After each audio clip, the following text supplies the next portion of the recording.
to the Injured List podcast, your source for all sports injury topics. For the weekend warrior to the sports fantasy guru, we keep you in the action and out of the injured list.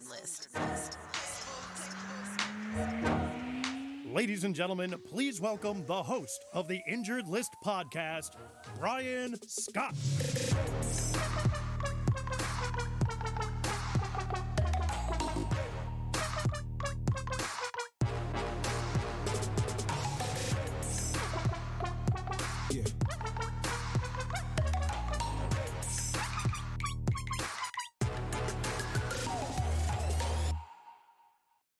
What's up, everybody? Your host, Brian Scott here, and welcome to another episode of the Injured List.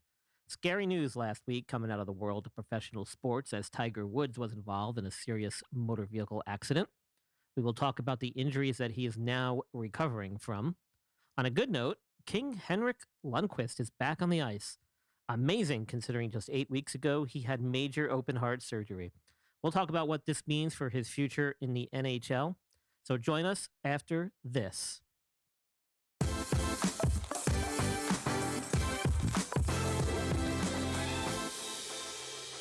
Hey, this is Sean Colas with the Perkins and Creamery. We are the premier coffee, ice cream, and dessert bar in the Charlotte metro area. We're thrilling people with our amazing interior design, our incredible customer service, and the quality of our offerings. We have a beautifully designed 1920s mercantile-themed monochromatic throwback where people feel excited by their surroundings and blown away by their treats. We're great for business meetings, families, couples, and you. Ask about our room rentals for meetings, events, or parties. We're nestled next to the Concord Mills Mall, behind Verizon, and in the same building as McAllister's in Concord, North Carolina. Hey, if you're in the area and you're listening to this right now, get in your car, drive over to the Perkintile, mention that you heard us on Brian Scott's amazing Injured List Podcast 2020 and receive 25% off your purchase. Hey guys, are you looking to avoid injury when it comes to your finances? Talk to a professional who can help, whether you are looking to get your financial house in order or simply looking for that second opinion. Visit TrustTreeFinancial.com and schedule your free virtual consultation. Once again, that's TrustTreeFinancial.com.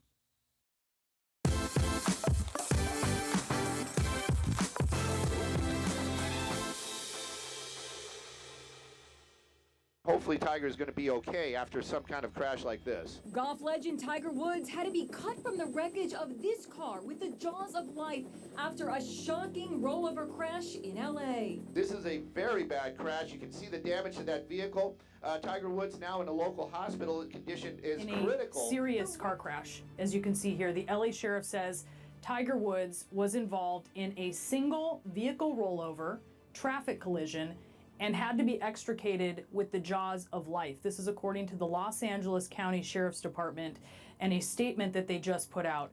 Woods' vehicle rolled over this morning. It was on the border of Rolling Hills Estates and Rancho Palos Verdes.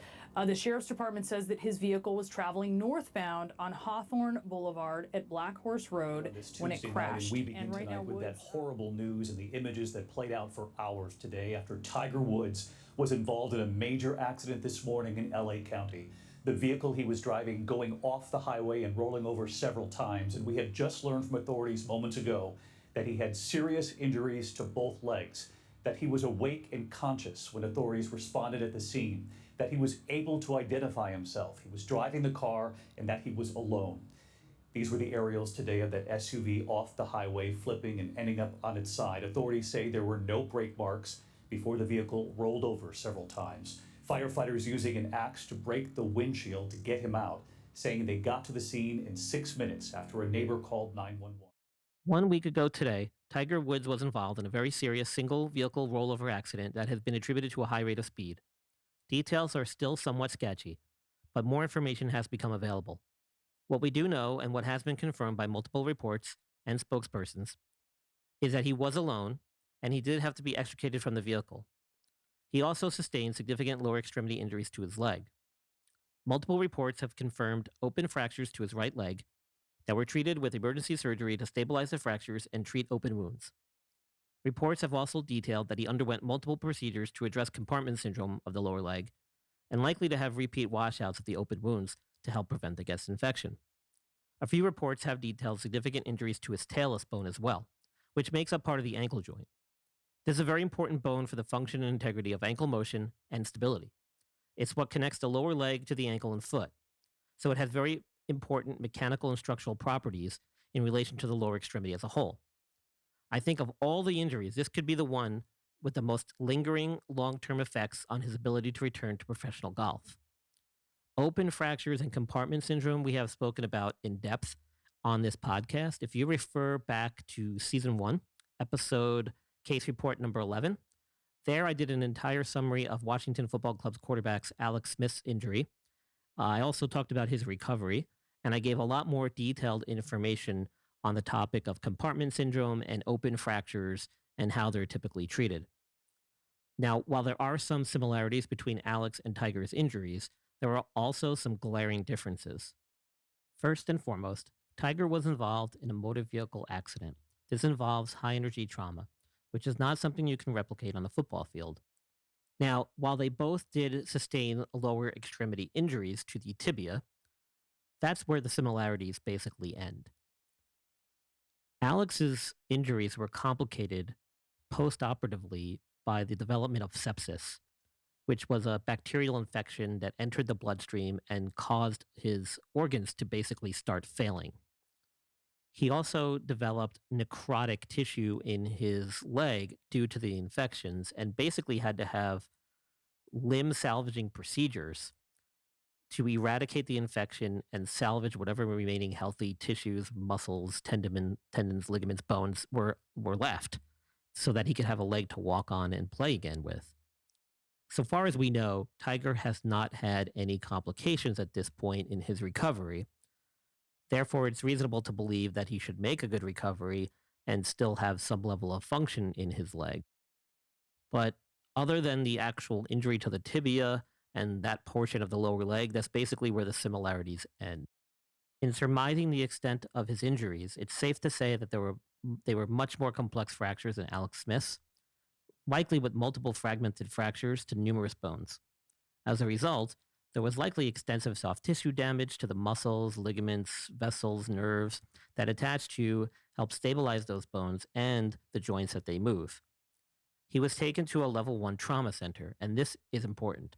Level 1 trauma centers are stamped with that designation because of the level of comprehensive medical treatments they can provide across all the many subspecialties of medical and surgical services.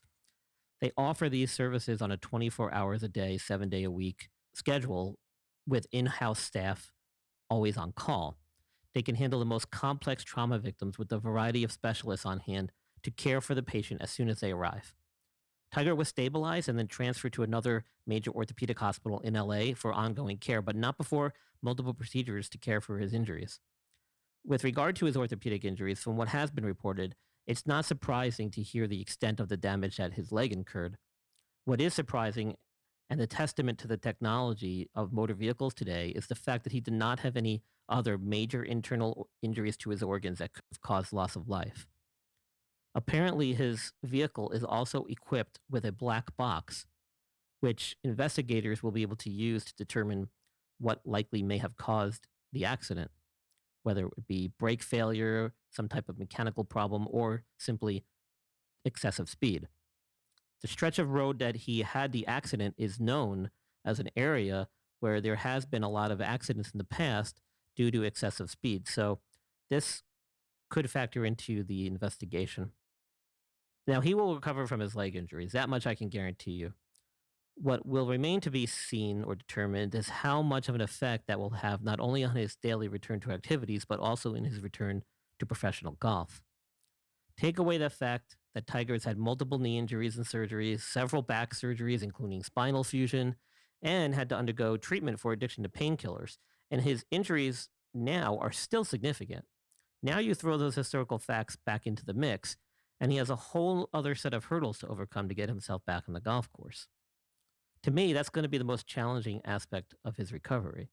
Physically, we know Tiger can bounce back. He was still able to compete at an elite level before his most recent accident.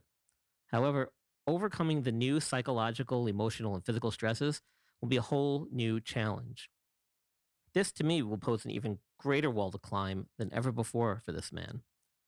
Keep in mind, he's now also 45 years old and with a growing young family.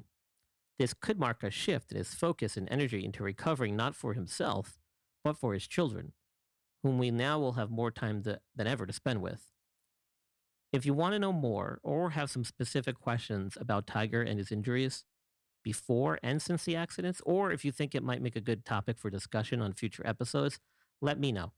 Check out my website, www.theinjuredlist.com, or drop me a message on my Facebook, Twitter, or Instagram accounts. Just search for the Injured List Podcast.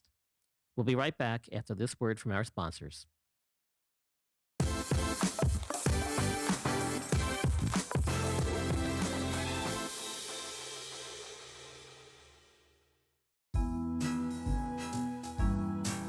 From morning perks, family perks, to day perks, and self perks, the Perkins and Creamery makes your day a little sweeter. Stop by first thing in the morning with easy online ordering and curbside pickup. Or meet up with friends at Concord's best new hangout. Everything's freshly baked and brewed right here. So, find your perk today at the Perkins and Creamery. The Injured List Podcast is proudly sponsored by TransitioningVeteran.com. Founded in 2008 by a former enlisted armed service member, Transitioning Veteran provides free information and resources to help guide past, future, and present service members through the transition process from active service to civilian life. This free website provides links, articles, and general information about the services available to members of the armed forces and their dependents. It can be a daunting task searching for pertinent information in today's technological age. TransitioningVeteran.com hopes to provide a centralized location for the many resources that are available to military veterans. From education benefits, employment opportunities, to medical benefits for both military members and their families, make TransitioningVeteran.com your go-to resource. On behalf of the Injured List Podcast, we thank you for your service. And through our partnership with TransitioningVeteran.com, we hope to give back to the military community.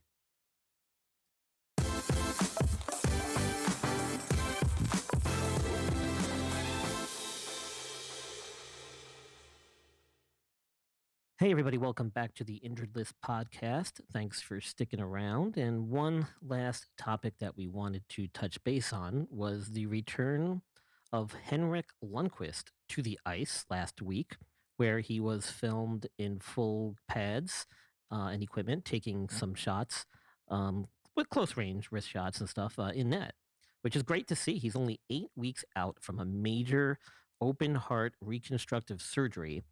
And from what I understand, based on some of the articles I read, it sounds like he had some type of aortic valve / aortic root replacement with an ascending aortic replacement.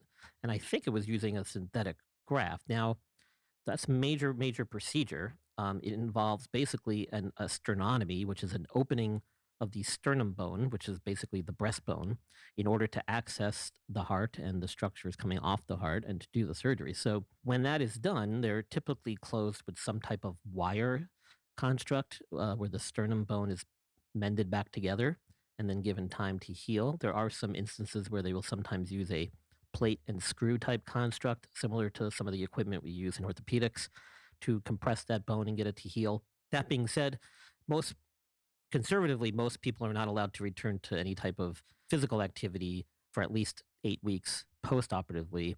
And a lot of times, if it's older patients who are more sick, they usually undergo what's called cardiac rehab, which really just involves kind of getting them back to normal activities of daily living and making sure that their overall cardiac health is improved before they're really able to do more strenuous activities. With the case of Henrik Lundqvist being a former professional athlete and much younger than most patients who undergo open heart procedures, I'm sure that they're probably treating it a little bit more aggressively and allowing him to do a little bit more than they would the average patient. That being said, whether or not he actually makes a full return to competitive hockey as a goalie is really kind of up in the air at this point. I would be shocked myself if cardiac surgeon or cardiologist would actually clear him to play competitive ice hockey to that degree, at that skill level, with a synthetic graft and having had an open heart procedure at such a young age. But Can it happen? I guess. I mean, I've reached out to a couple of friends and colleagues and former colleagues of mine who work in that specialty, and they've had basically similar opinions about that without getting into detail, obviously, because that could be a whole nother topic for a whole nother episode, which I would like to do eventually. So if you guys are interested in hearing about that, let me know. But great to see him doing well, and looks like he's looking pretty healthy after the major reconstructive open heart surgery. So I'm happy to see that as a Rangers fan and a fan of hockey. It's always nice to see somebody come back from something so serious. Apparently, he was dealing with some type of issue with his aortic valve and his ascending aorta for many years. And I guess it got to the point more recently after a physical by the Washington Capitals we signed with in the offseason that they needed to address it surgically. And let's just hope for his sake that it leads to a long, prosperous life going forward. And if he is able to return to the ice, that'll just be some icing on the cake. So once again, everybody, you're listening to the Injured List podcast. Thanks for joining us. We can be heard on all of your podcast formats and hosting platforms, wherever you listen to podcasts. That's where you can find us. And stay tuned. Next week, we'll make our return to Devil's Advocate Sports Talk on Tuesday night at 8 p.m. on Facebook Live with my good friend and host, Abe Delgado. His show is coming back for some more content, more episodes, so come join us there as well. Otherwise, guys, stay safe, stay happy, and stay active. You're listening to the Injured List podcast with your host, Brian Scott, your go-to resource for all sport injury-related topics. For show notes and other resources, visit theinjuredlist.com.